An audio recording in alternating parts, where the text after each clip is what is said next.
Ads లేకుండా latest episode చూడండి.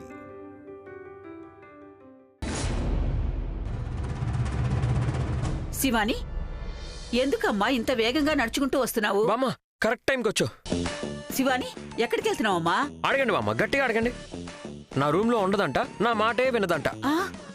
శివాని, అది రీనా రూమ్ కి వెళ్తున్నాను పడుకోటానికి. రీనా రూమ్ కా? అదే ఎందుకని అడుగు బామ్మ. నా రూమ్ కి ఏమైంది? అక్కడ దుమ్ముందా ధూళుందా ఏమైందని? నువ్వున్నావు కాబట్టి. చూడు బామ్మ ఏమంటుందో. నేను తన భర్తని నేను ఉండకూడదంట అక్కడ. అడుగు బామ్మ, ఎందుకు ఉండకూడదని అడుగు నువ్వే. ఎందుకమ్మా శివాని వాడిని అలా అన్నావు? వాడి రూమ్ లో పడుకోవడం నీకు ఇష్టం లేదా? ఇష్టం లేదా చెప్పు. బామ్మ, అది నేను నేను రీనా రూమ్ లోనే పడుకుంటాను. వద్దను బామ్మ, వద్దను. నువ్వు ఊరుకోరా. చూడమా శివాని, ఎంతైనా వాడి నీ భర్త, నువ్వు వాడితోనే ఉండాలి. కానీ ఇప్పుడొద్దమ్మా.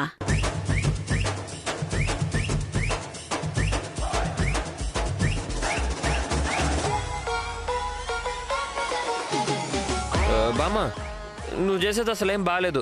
ఇప్పుడు నువ్వు తనకు సపోర్ట్ చేస్తున్నావా? చూడు త్రిశూల్, మీరిద్దరూ కలవాలి అనుకుంటే ఒక మంచి ముహూర్తం చూడాలి. ఆ ముహూర్తం పూజారి గారు మనకి చెప్పాలి. అప్పుడు మనం నిర్ణయం తీసుకోవాలి. అదెప్పుడు జరుగుతుంది? సమయం కలిసొచ్చినప్పుడు. ఇది అసలు ఏం బాగాలేదు పో. బామ్మ, నువ్వు నాకు అన్యాయం చేస్తున్నావు. న్యాయమే. Deal okay. చూడు, నువ్వు నీ రూమ్ లోకి వెళ్ళి పడుకో.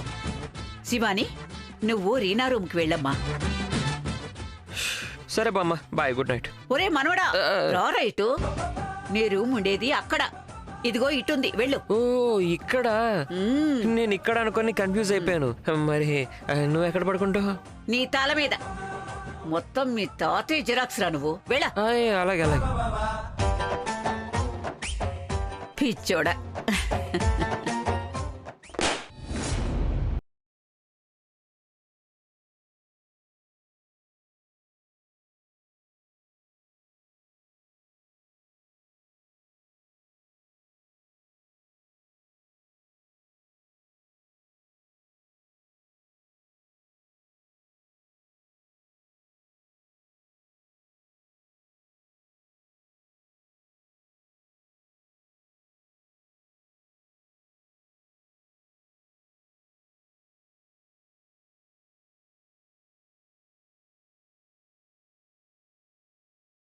బ్రో శివాని, బెడ్షీట్ కింద ఉందా?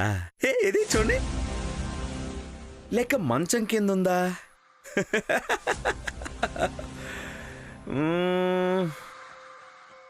లేకపోతే రూమ్లోనే లేదా?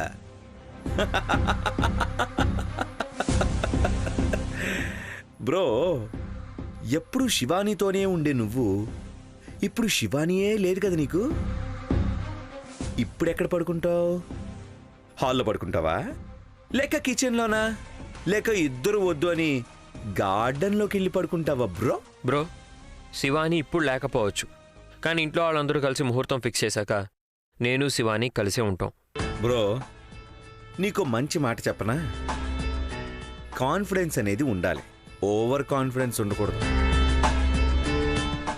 బ్రో, నీకు కోపం కూడా వస్తుందా బ్రో? ఊడు బ్రో, ఏం జీవితం రానిది. పెళ్ళైనా కానీ నా పక్కనే పడుకుంటున్నావు చూడు. నిన్ను చూస్తుంటే పాపం అనిపిస్తుందిరా. Good night. గుడ్ నైట్, శుభరాత్రి. Good night.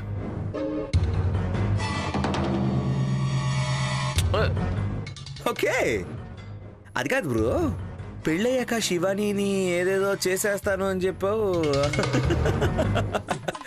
అది ఇదేనా? గుడ్ నైట్ అని చెప్పాను కదా. Okay, good night. విరహం 100 సార్లు. బ్రో, ఫుల్ సాంగ్ ని నా మొబైల్లో ప్లే చేయరా?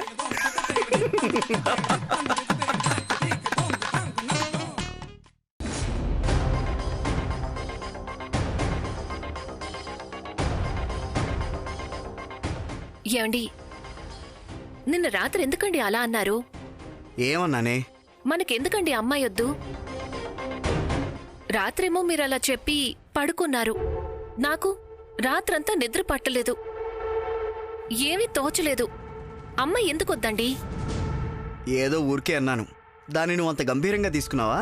ఏమండి, మీరెప్పుడూ అసలు ఏ విషయంలోనూ అంత గట్టిగా చెప్పలేదు. నిన్న మీ నోటి నుండి ఆ మాట వచ్చిందంటే అది మీ మనసు నుండే వచ్చింటుంది. ఆ విషయం వదిలే మధు. ఏమండి, నిజం చెప్పండి, అందర్లాగా మీరు కూడా అమ్మాయిని కనకూడదు అనుకుంటున్నారా? అమ్మాయిలను ద్వేషిస్తున్నారా? ఎందుకండి? అలా ఏం లేదు మధు. నాకు ఆడపిల్లలంటే ద్వేషం కాదు. మరి అమ్మాయిలు వద్దని ఎందుకన్నారు? చూడు మధు, నా జీవితంలో నువ్వు రాకంటే ముందే నేను అమ్మాయిని చూసిందంటే మా అమ్మని. చిన్నప్పటి నుంచి తన దగ్గరే పెరిగాను. తాను చేస్తున్న పూజలు, మాటలు, మంత్రం ఇవన్నీ చూస్తుంటే అమ్మాయి అంటే ఇదే అనుకున్నాను. నువ్వొచ్చాకే తెలిసింది అమ్మాయి అంటే నీలా కూడా ఉంటుందని. కాదండి, మీ అమ్మలాగా ఉండటానికి మీరు అమ్మాయి వద్దు అనడానికి ఏంటండి సంబంధం? మా అమ్మ ఒక్కరోజు కూడా ఒక్కరికైనా మంచి చేసింది కాదే. ఎప్పుడూ ఎవరికో ఒకరికి ఇబ్బంది పెడుతూనే ఉండేది. తాను స్వార్థపరురాలు. తన గుణాలు ఎక్కడ బిడ్డకొస్తాయో అని భయం అంతే. అందుకే నాకు భయం. అమ్మాయి వద్దు, అబ్బాయే కావాలి. ఇది మన బిడ్డండి, దీనికి మనిద్దరి గుణాలే వస్తాయి. మంచి సంస్కారం నేర్పించి పెంచితే సరిపోతుంది. ఏమైనా మంచి జరిగితే చాలు. మా అమ్మలాగా కాకూడదు, అంతే. సాధ్యమే లేదు. నా కడుపులో మీ అమ్మలాంటి బిడ్డ పుట్టదు. మీరేమీ ఆలోచించకండి.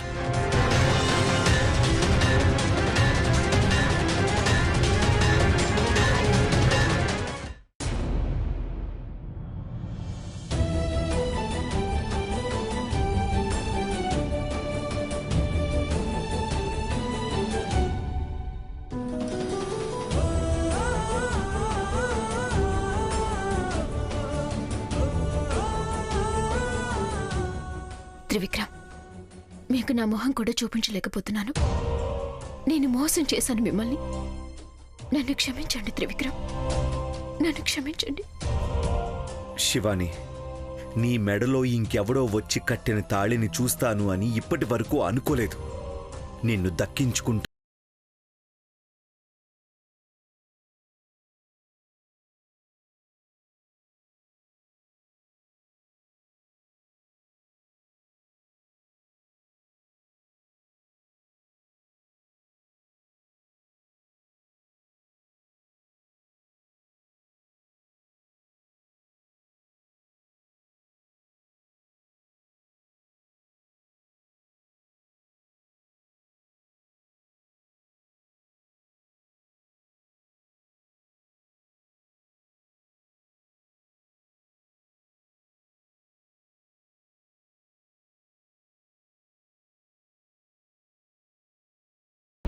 ఇదంతా నా వల్ల అవ్వడం లేదు పరమేశ్వర. ఇదంతా నేను సాధించలేకపోతున్నాను. ఒకవైపు త్రిశూల్, ఇంకొక వైపు ఇంట్లో వాళ్ళు. ఘోరమైన పరిస్థితిలో చిక్కుకున్నాను నేను. నువ్వు చెప్పావని ఈ ఇంటికి తిరిగొచ్చాను. కానీ ఇక్కడున్నది నా దేహం మాత్రమే. నా మనసు ఇక్కడ లేదు. నా మనసు అస్సలు ఇక్కడ లేదు పరమేశ్వరం. ప్రతి క్షణం నా ఆదిశేషాన్ని చేరుకోలేకపోయాను అన్న బాధ నా ప్రాణం తీసేస్తుంది. నేను ఈ పెళ్లికి ఒప్పుకొని ఇక్కడికి వచ్చాను అని ఇంట్లో వాళ్ళందరూ అనుకుంటున్నారు. కానీ ఇది దైవ కోరిక అన్నది ఎవ్వరికీ అర్థం కావడం లేదు. దాన్ని చెప్పుకోలేకపోతున్నాను కూడా. ఇంకా ఎన్ని రోజులు ఈ బాధను అనుభవించుకుంటూ బతకాలో అర్థం కావడం లేదు. పరమేశ్వర, వీలైనంత తొందరగా నాకు ఈ బాధ నుంచి విముక్తిని కలిగించు.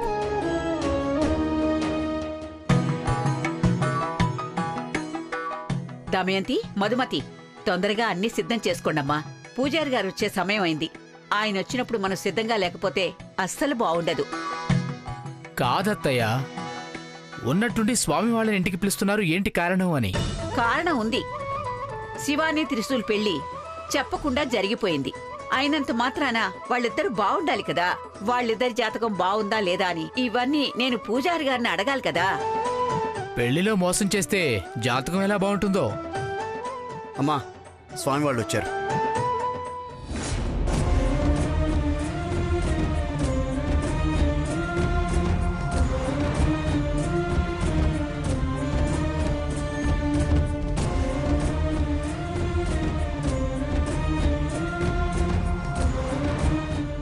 స్వామి గారు లోపలికి రండి.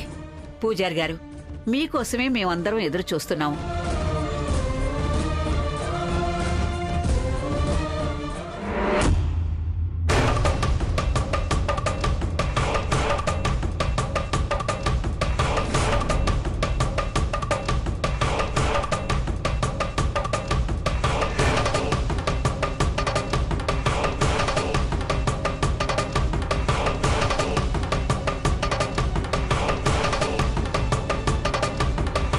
స్వామీజీ, ఏమైంది? లోపలికి రండి.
ఏమవుతుంది? ఏంటిది? నా లోపల ఏదో జరుగుతుందేంటి? ఏమవుతుంది నాకు? నా చర్మం రంగు మారిపోతుంది. నేను నా నిజ రూపంలోకి మారుతున్నానా? అయ్యో పరమేశ్వరా, ఎవరైనా నన్ను ఇలా చూస్తే ఏంటి నా పరిస్థితి? ఎందుకు ఇలా అవుతుంది నాకు? మొదటి అడుగు పెట్టినప్పుడే నాకు సర్పవాసన గాఢంగా వచ్చింది అనంటే ఈ ఇంట్లో వాళ్ళకి నా ఆవశ్యకత చాలా ఉంది. పూజారి గారు, ఎందుకు అక్కడే నిలబడ్డారు? రండి, వచ్చి కూర్చోండి. స్వామివారు మనల్ని చూసి మోగవాళ్ళు అయ్యారనుకుంటాను. మాటలే రావట్లేదు. తమాషా తమాషా చేశాను. యజమాని లేని ఇల్లు. ఎక్కడ యజమాని?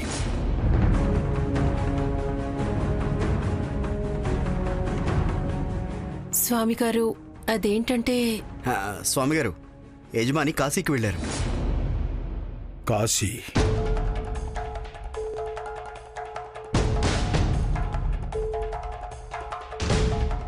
రండి స్వామి, కూర్చోండి.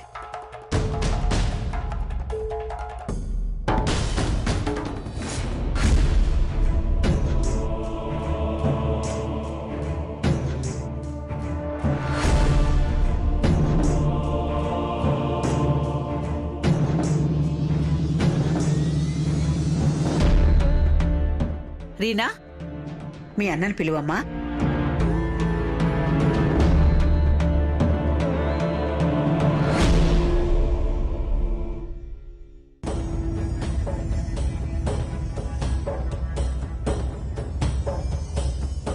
ఎందుకు స్వామిగారు ఇంటిని కొత్తగా చూసినట్టు చూస్తున్నారు? ఏమైనా సమస్య? లేదు, అలాంటిదేమీ లేదు. నేనేదో ఊరికే గమనిస్తున్నాను. పూజారి గారు, ఇదిగో త్రిశూల్ వచ్చాడు. మొన్న పెళ్లి జరిగింది వీడికే.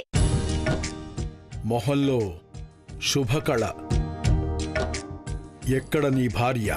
స్వామిగారు, తను రూమ్లో ఉంది. వెళ్ళి పిలుచుకురా. నీకు తనకి పెళ్ళయింది కదా, అలాంటప్పుడు మీరిద్దరూ కలిసే ఉండాలి కదా.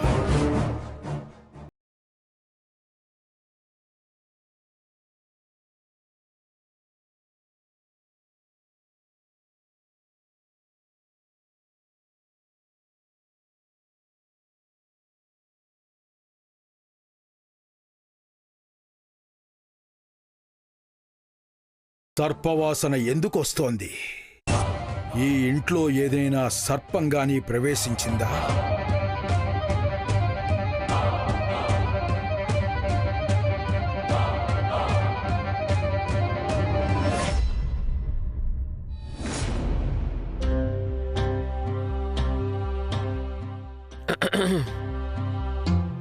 ఏంటి శివాని ఒక్కదానివే ఇక్కడ కూర్చొని ఉన్నావు? ఎందుకు? నేను ప్రశాంతంగా ఉండటం నీకు ఇష్టం లేదా? నేనెక్కడ అలా అన్నాను? అందరూ అక్కడ హాల్లో కూర్చొని ఉన్నారు, నువ్వు ఒకదానివే ఇక్కడ కూర్చొని ఉన్నావు కదా అని అలా అడిగాను అంతే. నేనిక ఎప్పటికైనా ఒంటరిదాన్ని కదా. నువ్వు ఒంటరిదానివి కాదు శివాని. నేను నీ మెళ్ళో తాళి కట్టిన వెంటనే మనం ఒకటైపోయాం కదా. అది వేరే వాళ్ళ దృష్టిలో అయ్యుండొచ్చు, కానీ నా దృష్టిలో కాదు. నేను ఒంటరినే. నాతో ఎవ్వరూ లేరు, నాకు ఎవరు అవసరం లేదు. నాకు కోపం తెప్పించకు, కామ్గా వెళ్ళిపో. శివాని అక్కడ అందరూ పిలుస్తున్నారు, రా వెళ్దాం ప్లీజ్. నేను రాను. అయ్యో వాళ్ళు పిలుస్తున్నారని చెప్తున్నాను కదా, నువ్వు రాకుండా ఉంటే వాళ్ళు ఏమైనా అనుకుంటారు. నాకు 4 గోడల నుండి బయటికి రావడానికి అవ్వడం లేదు. నువ్వు నాకు ఎలాంటి పరిస్థితి తీసుకొచ్చావో తెలుసా? నేను ప్రేమించిన వాడికి నా మొహం కూడా చూపించలేకపోతున్నాను. అందరి ముందు నా తల దించుకొని నిలబడేటట్టు చేశావు నువ్వు. శివాని, నిన్ను ప్రేమించింది నేను. ప్రేమ అనేది ఒకవైపే ఉంటే చాలదు. ఇద్దరి మనసులో ప్రేమ ఉంటే మాత్రమే పెళ్ళవటానికి సాధ్యం. నా మనసులో కొంచెం కూడా ప్రేమ లేదు. నీ మనసులో ప్రేమ లేకపోతే దాన్ని ఎలా తెప్పించాలో నాకు బాగా తెలుసు. అసలు ఎందుకని నీకు అర్థం కావడం లేదు? అది ఏది సాధ్యం కాని మాటలు. అది కాదు, నువ్వు ఇక్కడికి రాను అని చెప్పావు, ఇప్పుడు చూడు వచ్చేసావు. కొంచెం వెయిట్ చెయ్యి, ఆటోమేటిక్గా లవ్ కూడా అదే పుడుతుంది. నేనిక్కడికి వచ్చింది నీ మీదున్న ప్రేమతో అయితే కాదు, మీ అమ్మ వాళ్ళ మీదున్న గౌరవంతో. నీ మీద ప్రేమ పుట్టడానికి అస్సలు సాధ్యం కాదు. ఆ గౌరవం ఆ ప్రేమ అన్ని త్రిశూల్, మాట్లాడొచ్చు అని నోటికొచ్చినట్టు మాట్లాడుకో. ఈ ప్రేమ గీమ అన్ని కాని పనులు. దయచేసి నన్ను వదిలేయి.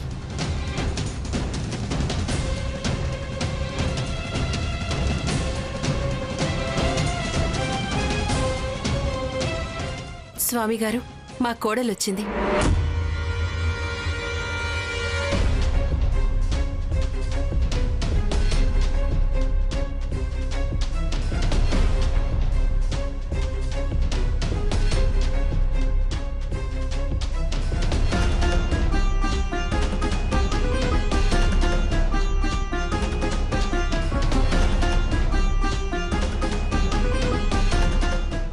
శివాని, వీరు మన పూజారి గారు, మన ఇంటికి మార్గదర్శకులు. నమస్కారం చెయ్యమ్మా.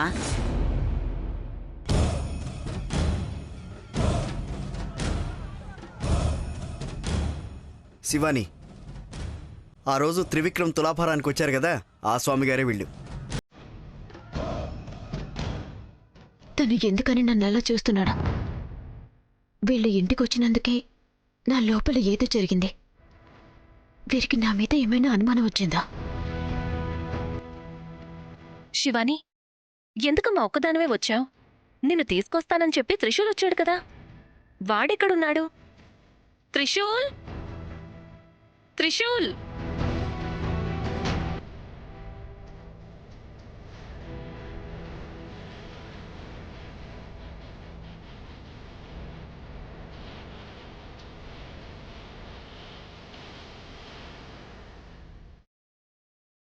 త్రిశూల్, శివాని,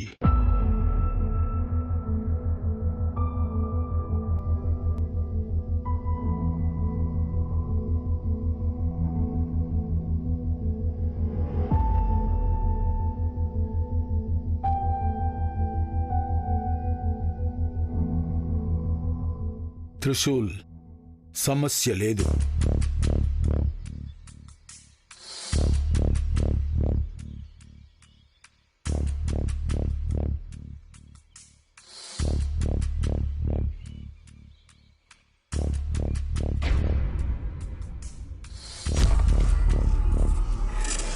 ఇది శివాని జాతకం కాదు. జాతకం తప్పుగా కనబడుతోంది.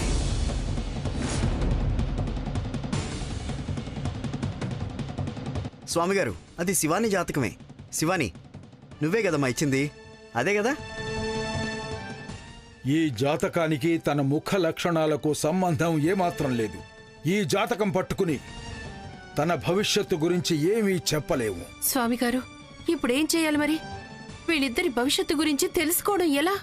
దానికి ఒక దారి ఉంది. విశ్వనాథ,